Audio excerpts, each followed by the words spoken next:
سلام و خسته نباشید. وقت شما بخیر. شما رو خوش آمدید میگم باز هم به کانال فیوچر پلاس. امیدوارم هر کجایی که هستین خوب و سلامت باشین. امروز میخوام یک سفر کوتاه به ولایت زیبای کنر داشته باشم. امیدوارم تا پایان این سفر با ما همراه باشین و از سفر امروز ما لذت ببرید.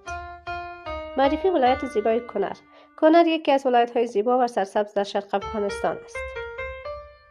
مرکز این ولایت اسدآباد است. کنر به دلیل کوههای بلند، دره‌های سرسبز، رودخانه‌های خروشان و طبیعت چشم‌نواز شهرت دارد. ولایت زیبای کنر سرزمین کوهستان‌ها و دره‌های زیبا است. بخش زیادی از این ولایت را کوه‌ها پوشانیده و رودخانه کنر از مهمترین منابع طبیعی آن به شمار می‌رود.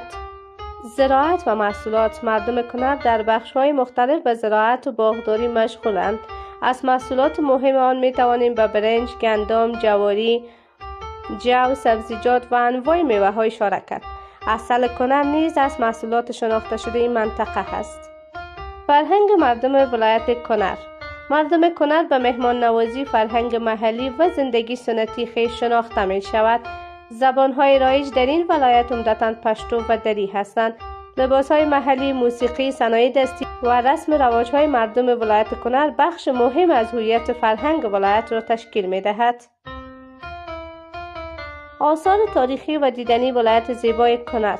ولایت کنر علاوه بر طبیعت دارای مناطق تاریخی و فرهنگی نیز هست.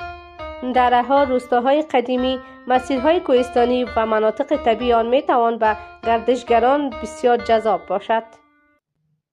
صنایع و محصولات محلی. عسل طبیعی، صنایع دستی، محصولات زراعتی و باغداری از موارد هستند که می‌توان در معرفی اقتصاد و فرهنگ ولایت زیبای کنر مورد توجه بیشتر قرار گیرد. ولایت زیبای کنر را می‌توان یکی از گنجینه‌های طبیعی شرق افغانستان دانست. سرزمینی که کوه، رودخانه، جنگل، باغ، فرهنگ و زندگی روستایی را در کنار هم دارد. کنر سرزمین رودخانه‌های خروشان، کوه‌های سرسبز افغانستان هست.